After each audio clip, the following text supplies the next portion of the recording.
കുടുംബ ഭദ്രത എന്ന് പറയുന്നത് ഒരു കുടുംബത്തിൻ്റെ ഭദ്രതയാണ്. ആ കുടുംബത്തിൽ ഒരു ദേവതയുണ്ടാകും. അത് അമ്മയാകാം, മകളാകാം, മൂത്ത മകളാകാം, സഹോദരങ്ങളിൽ ആരെങ്കിലുമൊക്കെ ആകാം. സ്ത്രീകളാണ് കൂടുതലും. ഞാനിത് പറയാനുള്ളതിൻ്റെ ഒരു കാരണം, എന്നെ കാണാൻ വന്നൊരു സ്ത്രീയാണ് ഇന്നത്തെ ദിവസം. ഒരു വളരെ കാലം, കുറേ ദിവസമായിട്ട് എന്നെ വിളിക്കുന്നു. അപ്പം ഞാൻ പറഞ്ഞു, വീട്ടിൽ ആരെയും കാണുന്നില്ല, മുറിപ്പാലത്തളി തമ്പുരാൻ്റെ അവിടെയാണ്. അവിടെ 25 മുതൽ ഈ മാസം 30 വരെയാണ്. നശിച്ചു പോയി കിടക്കുന്ന ഒരു ക്ഷേത്രമാണ്. അവിടെ കിട്ടുന്ന ഒരു വരുമാനം കൊണ്ട് ഞാൻ അവിടെ ഇങ്ങനെ പച്ച പിടിപ്പിച്ചുകൊണ്ടിരിക്കുകയാണ്. പുറത്തുനിന്നുള്ള പിരിവൊന്നുമില്ല. 5000 വർഷം പഴക്കമുള്ള പഴക്കമുള്ള മാടൻ തമ്പുരാനാണ്. പത്മനാഭസ്വാമിയായിട്ട് ബന്ധമുള്ള തമ്പുരാനാണ്. വിളിച്ചാൽ വിളി കേൾക്കുന്ന തമ്പുരാനാണ്. അപ്പോൾ അവിടെ ഞാൻ എല്ലാ വർഷവും എല്ലാ മാസത്തിൻ്റെ അവസാന ദിവസം ഇരുന്നിട്ട് ഈ ഫലങ്ങൾ പറയും. ഒരു ദിവസമായിരുന്നു, 2 ദിവസമാക്കി, ഇപ്പം 5 ദിവസമാക്കി. ധാരാളം പേർ വരും. 9037774456 ആ നമ്പറിൽ വിളിച്ച് ബുക്ക് ചെയ്താൽ ഒരു ടോക്കൺ തരും. നമുക്കവിടെ കാണാം, പറയുകയും ചെയ്യാം. അപ്പോൾ ഈ സ്ത്രീ അവരാദ്യം വിദേശത്തു നിന്നാണ് വിളിച്ചത്. അത് കഴിഞ്ഞിട്ട് പല പ്രാവശ്യം വിളിച്ചു കഴിഞ്ഞതിന് ശേഷം അവരിങ്ങ് നാട്ടിൽ വന്നു. അപ്പോൾ പറയുമ്പോൾ നിർത്താതെ സംസാരിക്കും. അപ്പോൾ ഞാൻ പറഞ്ഞു, നിങ്ങൾ വരൂ, ഞാൻ നോക്കട്ടെ എന്താണെന്ന്. അവരെന്നെ വന്ന് കണ്ടു. കഴിഞ്ഞ ദിവസം വിളിച്ചപ്പോൾ എന്നോട് പറഞ്ഞു, സ്വാമി, ഞാൻ ജീവിക്കണമോ മരിക്കണമോ എന്ന് എനിക്കറിയില്ല, എനിക്ക് മരിച്ചാൽ മതി എന്നാണ്. ഞാൻ ചോദിച്ചു, നിങ്ങൾ മരിച്ചാൽ എന്താണ്? നിങ്ങൾ വെള്ളത്തിൽ ചാടിയോ, എവിടെയെങ്കിലും പോയി അടിയും, എവിടെയെങ്കിലും ആരെങ്കിലും എടുത്ത് ശവം അടിഞ്ഞെന്ന് പറഞ്ഞ് പോസ്റ്റ്മോർട്ടം ചെയ്തെടുത്ത് കത്തിച്ച് കളയുമോ, അനാഥ ശവമായിട്ട് എവിടെയെങ്കിലും വെക്കുകയും ചെയ്യും. അപ്പോൾ അതുകൊണ്ട് അതല്ലല്ലോ എൻ്റെ മാർഗം. പിന്നെ ഞാൻ എന്ത് ചെയ്യണം സ്വാമി? എനിക്ക് 2 മക്കളുണ്ടായിരുന്നു, എനിക്ക് സ്നേഹിക്കുന്നൊരു ഭർത്താവ് ഉണ്ടായിരുന്നു. എന്നിട്ട് സ്നേഹിക്കുന്ന ഭർത്താവ് ഒരു അപകടത്തിൽപ്പെട്ട് അംഗവൈകല്യം വന്ന് സംസാരശേഷി നഷ്ടപ്പെട്ട് മരിച്ചു. മരിക്കുമ്പോഴാണ് ഇവരുടെ വീടിൻ്റെ കുടുംബക്കാർ, ബന്ധമുള്ള ഒരു കുടുംബക്കാർ ഇവരെ ജോലിക്ക് വേണ്ടി കൊണ്ടുപോകുന്നത്. 2 മക്കളുണ്ടായിരുന്നു. അവിടെ പോയി പൈസ അയച്ചു കൊടുത്ത് ഈ കുട്ടികളെ പഠിപ്പിച്ചു. ആ 2ാമത്തവൻ ക്യാൻസർ ബാധിതനായിട്ട് മരിച്ചു. മൂത്തവൻ നന്നായി പഠിച്ച്, നന്നായി അമ്മയെ സ്നേഹിച്ച്, കല്യാണത്തിന് അവർ വന്നു, പണം അയച്ചു കൊടുത്തു. എല്ലാ കാര്യങ്ങളും ഈ സ്ത്രീയാണ് ചെയ്തത്. അതിനിടയിൽ ഇവർ അമ്മ കിടപ്പിലായി, കുടുംബത്തിലെ ആൾക്കാർ പണം ചോദിക്കുമ്പോൾ കൊടുത്തു. ഇതെല്ലാം അവർ ചെയ്തു. നല്ലൊരു സ്ത്രീ, അതൊരു ജീവിക്കാൻ മറന്നുപോയൊരു സ്ത്രീയാണ്.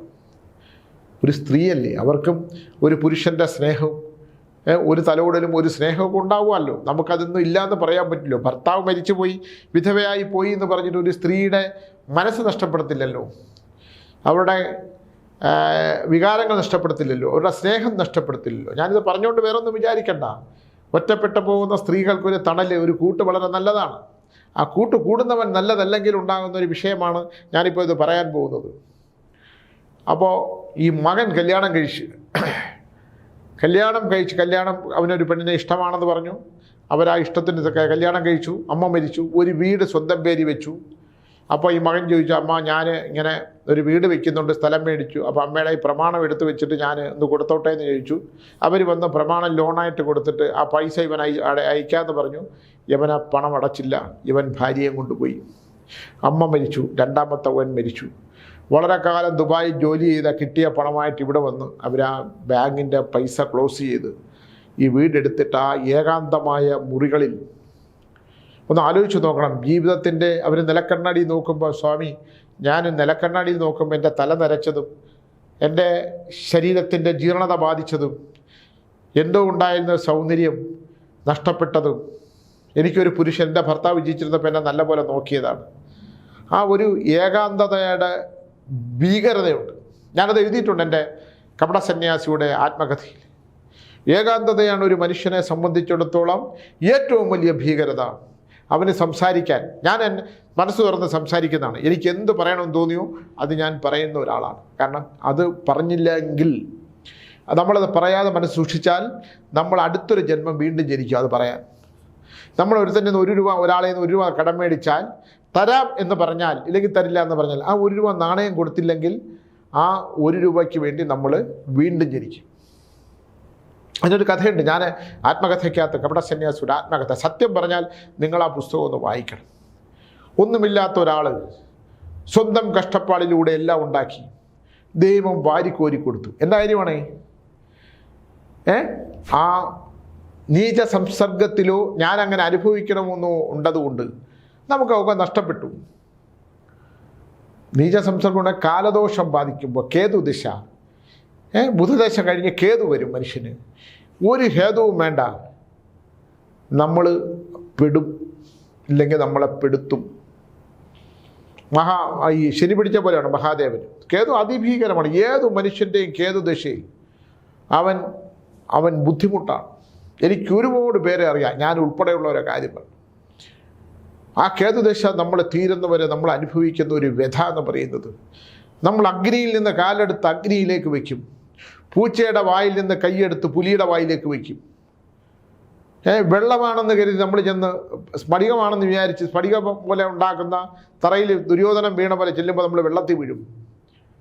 ചുട്ടെരിയും. അഗ്നിയിലൂടെ നടന്ന് അഗ്നിവാരി ഭക്ഷിച്ച് അഗ്നിയിൽ വെന്തുരിക്കുന്ന ഞാൻ എഴുതിയിട്ടുണ്ട് കപടസന്യാസിയുടെ ആത്മകഥയ്ക്കകത്ത്. അതങ്ങനെയാണ്. ഒരു ജീവിതത്തിൻ്റെ നല്ല കാലം മുഴുവൻ ജീവിച്ച് വിദേശത്ത് ജീവിച്ച് ആ അമ്മ തിരിച്ചു വന്നു. അമ്മ എന്ന് പറയാൻ പറ്റില്ല അവരെ, അങ്ങനെ വലിയ പ്രായമായിട്ടൊന്നും തോന്നിയില്ല. അപ്പം ഞാൻ എൻ്റെ അടുത്ത് പറഞ്ഞു, സ്വാമി ഞാൻ വന്നത് എനിക്കാരുമില്ല, ഞാൻ ഒരു കാര്യം പറയാനായിട്ടാണ് വന്നത്. ദുബായിൽ വെച്ച് പരിചയപ്പെട്ട ഒരാൾ, അയാൾ ഞാൻ നിന്ന വീട്ടിൽ ആ വീടുമായിട്ട് സ്ഥിരമായിട്ട് വരുന്നതാണ്. അയാൾക്ക് ഭാര്യയില്ല, വളരെ നല്ല മാന്യമായ പെരുമാറ്റമാണ്. ഞാൻ നാട്ടിലേക്ക് പോകണമെന്ന് പറഞ്ഞപ്പോൾ അദ്ദേഹം എന്നെ വന്ന് കണ്ടു. അദ്ദേഹത്തിനും ആരുമില്ല, ഒരു മകളുണ്ടായിരുന്നതിനെ കെട്ടിച്ചയച്ചു, കുറച്ച് സ്വത്തും ഭൂമിയൊക്കെ ഉണ്ട്. നിനക്ക് വേറെ വിരോധമില്ലെങ്കിൽ എൻ്റെ കൂടെ താമസിച്ചോളാൻ വേണ്ടി പറയുകയാണ്. അപ്പം ഞാൻ പറഞ്ഞു, നല്ല കാര്യമാണല്ലോ എന്ന് നമുക്ക് പറയാമല്ലോ. ഇത് പറഞ്ഞിട്ട് എന്നെ ഫോണിൽ കൂടെയാണ് പറയുന്നത്. സ്വാമി ഇങ്ങനെയാണ്, ഇപ്പോഴും എൻ്റെ വാട്സപ്പിലുണ്ട് എൻ്റെ ഡീറ്റെയിൽസൊക്കെ. അപ്പോൾ ഞാൻ ചോദിച്ചു, അത് അയാൾ എങ്ങനെയാണ്? അത് അയാൾക്ക് അവിടെ ഒരു ജോലിയുണ്ട്, ഒരു വീടും കുറച്ച് സ്ഥലങ്ങളും സമ്പാദിച്ചുകൊണ്ട് കഷ്ടപ്പെടണ്ട എന്ന് പറഞ്ഞു. അപ്പോൾ ഞാൻ നിങ്ങൾ വരൂ നമുക്കൊന്ന് ആലോചിക്കാം എന്ന് പറഞ്ഞിട്ടാണ് ഈ സ്ത്രീ വരുന്നത്. മകൻ തിരിഞ്ഞു പോകാറില്ല. കൊണ്ടുവന്ന പണം കൊണ്ട് കടബാധ്യതകൾ തീർത്തു. മരിച്ചുപോയ ഭർത്താവിനെയും ക്യാൻസർ വന്ന് മരിച്ച മകനെ ഓർത്ത് കരയും, വിങ്ങിപ്പൊട്ടും. പണം കൊടുക്കാത്തതുകൊണ്ട് ബന്ധുക്കളെല്ലാം തന്നെ, അതങ്ങനെയാണല്ലോ, എല്ലാം തന്നെ പുറംതിരിഞ്ഞ് നടന്നു. പണമുണ്ടോ എല്ലാവരും വരും, പണമില്ലേ ബന്ധുക്കളും ഇല്ല, ശത്രുക്കളും ഇല്ല, ആരുമില്ല. അതങ്ങനെയാണ്. നമ്മളത് മനസ്സിലാക്കേണ്ട ഒരു വലിയ പാഠമുണ്ട്. ഇരിപ്പിടങ്ങൾക്കും ധനത്തിനും വേണ്ടി മാത്രമേ ആളുള്ളൂ. എൻ്റെ നല്ല കാലത്ത് ഹൃദയത്തോട് ചേർത്ത് പിടിച്ച ചേട്ടനില്ലെങ്കിൽ ഞാൻ മരിച്ചു പോകുമെന്ന് പറഞ്ഞവന്മാർ എന്നെ കാണുമ്പോൾ തിരിഞ്ഞു കിടക്കണം ഞാൻ കണ്ടിട്ടുണ്ട്. അവരുടെ കുറ്റമല്ല. നമ്മളിൽ പണമുണ്ടായത് ഉണ്ടാകാതിരുന്നത് നമ്മുടെയും കുറ്റമല്ല. നല്ല പണമല്ലെങ്കിൽ ഇപ്പോഴും നമുക്ക് സ്വീകരിക്കാൻ പറ്റൂല. അപ്പം ഇതെല്ലാം ഉണ്ട്. അപ്പം ഞാൻ ഇവരോട് പറഞ്ഞു, ഇദ്ദേഹം എവിടെയാണ്? അപ്പം ഇദ്ദേഹം സ്ഥലത്തിൻ്റെ പേര് പറഞ്ഞു. ഇദ്ദേഹത്തിൻ്റെ അപ്പം ഞാൻ എന്നെ പടം കാണിച്ചു. അപ്പോൾ സ്വാമി ഒന്ന് അവസാനത്തെ വാക്കായിട്ട് പറയാൻ, ഞാൻ ഒരു ജീവിതങ്ങളാണ് ഞാനീ പറയുന്നത്. ഈ പൊരുത്തങ്ങൾ നോക്കി കല്യാണം കഴിക്കുന്നതിനെക്കുറിച്ച് ഞാൻ പല പ്രാവശ്യം പറഞ്ഞിട്ടുണ്ട്. ജീവിതത്തിൻ്റെ ഒരു ദയനീയമായ ചിത്രമാണ് ഈ സ്ത്രീയുടെ. ഒന്നുമില്ല, ഈ വീട് മാത്രമുണ്ട്. അതാ ജീവിതകാലം മുഴുവൻ വിദേശത്തുണ്ടാക്കിയ പണം കൊണ്ടുണ്ടാക്കിയ വീട്. ഒരു മനുഷ്യല്ല. അവരെന്നോട് പറയുന്നത്, രാത്രി ഞാൻ ലൈറ്റ് ഇടാതെ ഞാൻ വിളക്ക് കത്തിച്ച് വയ്ക്കും സ്വാമി, എനിക്കിപ്പോൾ ദൈവങ്ങളെ പോലും വിശ്വാസമില്ല, ഞാൻ ലൈറ്റ് പോലും ഇടാതെ ഇരുട്ടത്തിങ്ങനെ ഇരിക്കും, മിന്നാമിനങ്ങൾ പറക്കുന്ന പോകുന്നത് നോക്കിയെടുക്കാം, അത് മാത്രമേ ഉള്ളൂ എൻ്റെ ഒരു കൂട്ടായിട്ടുള്ളത്. എന്തെങ്കിലും ഭക്ഷണം ഉണ്ടാക്കി കഴിക്കും. നിങ്ങളൊന്ന് ആലോചിച്ചു, ഇത് സിനിമയും നോവലൊന്നുമല്ല. ജീവിതത്തിൻ്റെ നല്ല കാലം മുഴുവൻ മറ്റുള്ളവർക്ക് വേണ്ടി ജീവിച്ചു, മക്കൾക്ക് വേണ്ടി ജീവിച്ചു. അവൻ എന്തൊരു മനുഷ്യനാണ്, മകനാണോ? അവൻ്റെ ഒരു പെണ്ണിനെ കണ്ടപ്പോൾ ഈ തള്ള അവിടെ നിന്ന് ഉണ്ടാക്കി കൊടുത്ത തള്ളാന്ന് നമുക്ക് പറയാൻ പറ്റില്ല, അവർ ഒരു മധ്യവയസ്കയാണ്. ഞാൻ പറഞ്ഞു, നിങ്ങൾ ഈ നരച്ച ചെറിയ തലനാരൊക്കെ ഒന്ന് കറുപ്പിച്ച് നിങ്ങളൊരു ഫേഷ്യലൊക്കെ ചെയ്താൽ നിങ്ങൾ ഇന്നും മധുരപ്പനേൻ്റെ ഘട്ടത്തിലാണ് നിൽക്കുന്നത്. അതൊന്നുമില്ല സ്വാമി, ഒരു ആൺ തുണ വേണമെന്ന് എനിക്കുണ്ട്, അത് മാത്രമേ ഉള്ളൂ. അപ്പോൾ അത് എൻ്റെ ശരീരത്തിൻ്റെ ആവശ്യകതയ്ക്കല്ല, ഒരാണിൻ്റെ കൂടെ ജീവിക്കണ്ടേ സ്വാമി? ഞാൻ ഒറ്റയ്ക്ക് എത്ര കാലം ഇങ്ങനെ ജീവിക്കും? ഈ വീട്ടിനകത്ത് ഇങ്ങനെയാണ്. എനിക്ക് വളരെ കഷ്ടം തോന്നി. ഞാൻ പെണ്ണെ ടീച്ചറിനോട് ഞാൻ പറഞ്ഞു, ടീച്ചർ ഇതിന് കഴിക്കാൻ കൊടുക്കാൻ പറഞ്ഞു. സാധാരണ ടീച്ചർ ആരെങ്കിലും സംസാരിക്കുമ്പോൾ ഒന്നും ഇറങ്ങി വരാറില്ല. ഇവരുടെ ഈ വർത്തമാനവും ഇവരുടെ കരച്ചിലെല്ലാം കൂടെ കേട്ട് ഇറങ്ങി വന്നു. ഞാൻ നിങ്ങൾ കരയാതിരിക്കും, ഇവിടെ ഈ കണ്ണീര് വീഴാതിരിക്കാൻ ഈ വെമ്പായത്തെ ഈ വീട്ടിലെ ആരും ഞാൻ വരുത്താതിരിക്കുന്നത്. ആൾക്കാർ കരഞ്ഞു പോലും. ദുഃഖങ്ങളല്ലേ, ലോട്ടറി അടിച്ചവരും കോടിക്കണക്കിനുള്ളവരൊന്നും എൻ്റെ അടുത്ത് വരില്ല. ദുഃഖങ്ങൾ മാത്രമുള്ളവരുടെ, ദുഃഖങ്ങൾ ശരശയ്യകളാക്കി കിടക്കുന്നവർ, സുഖങ്ങൾ അന്യം വന്നു പോയവരൊക്കെ എൻ്റെ അടുത്ത് വരാറുള്ളൂ. ഒന്നും ഞാൻ നിവൃത്തി ഉണ്ടെങ്കിൽ ഞാനൊരു പരിഹാരം പോലും പറയില്ല. എന്ത് ചെയ്യണം? ഈ കഴിഞ്ഞ ദിവസം ഒരു പെൺകുട്ടി എന്നെ വിളിച്ചു. അവരുടെ ഭർത്താവ്, ആ പെൺകുട്ടിക്ക് 20-23 വയസ്സ് വരും. ആ കുട്ടിക്കൊരു സ്കിൻ ഡിസീസ് ഉണ്ട്. ആ ഭർത്താവ് എന്ന് പറയുന്നവൻ പണം പലിശയ്ക്ക് കൊടുക്കുന്ന ഒരുത്തനാണ്. അവൻ ആ പെൺകുട്ടിയെ വെളിയിൽ പോലും ഇറക്കൂല, ഒപ്പം കിടക്കില്ല. അവൻ ഈ പെൺകുട്ടി ഇപ്പുറത്ത് കിടക്കുമ്പോൾ അവൻ നാട്ടിലെ പെണ്ണുങ്ങളെ വിളിച്ചു അപ്പുറത്ത് മുറി കിടക്കും. നിശബ്ദയായിപ്പോയി. നിശബ്ദതയാണ്. കാരണം ജീവിക്കണമല്ലോ. എന്തെങ്കിലും പറഞ്ഞാൽ ചൗക്കുറ്റി ചേർത്തടിയും. ഈ കൊച്ചിനെ വലിച്ചെടുത്ത് ദൂരെ എറിയും. പുറത്ത് പറയാൻ പറ്റില്ല. പോലീസിൽ പരാതിയായിട്ട് ചെന്നപ്പം ഇവൻ്റെ സുഹൃത്തുക്കളുണ്ട്, പണം പലിശയ്ക്ക് കൊടുക്കണം, പോലീസുകാരല്ലേ, അവളെ വിരട്ടി വിട്ട്. ജീവിക്കാൻ പറ്റില്ല. അതങ്ങനെയാണ്. ഇതൊക്കെ നമ്മൾ പറഞ്ഞാലും ഞാനിത് കേൾക്കുന്ന ഒരാളല്ലേ. ഞാൻ തമാശയൊക്കെ പറയും ആൾക്കാരുടെ അടുത്ത്. എനിക്ക് സന്തോഷമായിട്ട് സംസാരിക്കുന്നതാണ് എനിക്ക് ഇഷ്ടം. ഞാൻ അത് പറയുകയൊക്കെ ചെയ്യും. സ്വതന്ത്രമായിട്ടൊക്കെ സംസാരിക്കും. അതിനോട് എനിക്ക് ദോഷമില്ല. അതിന് ഞാൻ ചീത്ത പറയും, പിണങ്ങി വെക്കും, ഫോൺ കട്ട് ചെയ്യും. ഇതൊക്കെ എൻ്റെ ശീലത്തിലുള്ളതാണ്. എന്തായാലും ഞാൻ പറഞ്ഞു, ഒരു കാര്യം ചെയ്യും, ഇയാളുടെ നമ്പർ, ഇവർ വിളിക്കുന്ന നമ്പറുണ്ടല്ലോ, ഇദ്ദേഹം വിളിച്ച് അവിടുന്ന് വിദേശത്ത് നിന്ന് വിളിക്കുന്ന നമ്പർ, അയാൾ ഏതോ ദിവസങ്ങൾ വരുമെന്ന് പറഞ്ഞു. ആ നമ്പരും മേടിച്ചു. പിന്നെ ഈ ഫോട്ടോയും കാണിച്ചു. ഞാൻ ഈ ഫോട്ടോ കണ്ടപ്പോൾ നമുക്ക് കണ്ടാൽ മനസ്സിലാവുമല്ലോ, ലക്ഷണശാസ്ത്രത്തിൽ ഒരുത്തൻ്റെ മൂക്ക്, ഒരുത്തൻ്റെ കണ്ണ്, അവൻ്റെ പിരികം, അവൻ്റെ ചെവി, അവൻ്റെ താടി ഒക്കെ കണ്ടു കഴിഞ്ഞാൽ അതിന് ഉദാഹരണമാണ്. ഈ നിതീഷ് കുമാർ ഇനിയും അധികാരത്തിൽ വരുമെന്ന് ഞാൻ പറഞ്ഞതിന് കാരണമുണ്ട്. കാരണം അയാളെ ഈ ചുണ്ടിൻ്റെ താഴെ ഒരു വെട്ടുണ്ട്. ആ വെട്ട് ഒരുപാട് പേർക്കുണ്ട്. അതിൻ്റെ ഒരു ലക്ഷണമുണ്ട്. കാരണം അയാളെ തൊടാൻ പറ്റില്ല, മരണം വരെ അയാൾ തന്നെ. അയാൾ നെറ്റിയുടെ വീതിയുണ്ട്. നിതീഷ് കുമാറിൻ്റെ, നമ്മൾ ഇന്നലെ ബീഹാർ ജയിച്ച നെറ്റിയുടെ കണ്ണിൻ്റെ പവർ, ചിലരുടെ അങ്ങനെയാണ്. നമ്മൾ ലക്ഷണശാസ്ത്രത്തെ എടുത്താൽ തന്നെ അറിയാൻ പറ്റും ഇതെങ്ങനെയാണെന്നുള്ളത്. ഞാൻ ഈ ഫോട്ടോ കണ്ടപ്പോൾ പറഞ്ഞു, ഒന്നുകൂടെ ഒന്ന് ആലോചിച്ചാലോ. ഞാൻ നിങ്ങളുടെ അടുത്ത് മോശമായിട്ട് സംസാരിച്ചോ? ഇല്ല സ്വാമി, ഒന്നും സംസാരിച്ചിട്ടില്ല. നിങ്ങൾ വസ്ത്രം വല്ലതും മേടിച്ചു തന്നു? ഒരു പ്രാവശ്യം ഓണത്തിന് അയാളൊരു തുണി മേടിച്ചു, ഒരു നേരിയത് മുണ്ടും മേടിച്ചു തന്നു. നിങ്ങളത് ഉപയോഗിച്ചോ? ഇല്ല, എൻ്റെ കയ്യിലിരിപ്പുണ്ട്. പിന്നെ അയാൾ എന്ത് പറഞ്ഞു? പണം. അപ്പോൾ അയാൾക്ക് എന്തുണ്ട്? അയാൾക്ക് കുറച്ച് സ്ഥലമൊക്കെ ഉണ്ട്. അയാളെക്കുറിച്ച് എന്തൊക്കെ അറിയാം?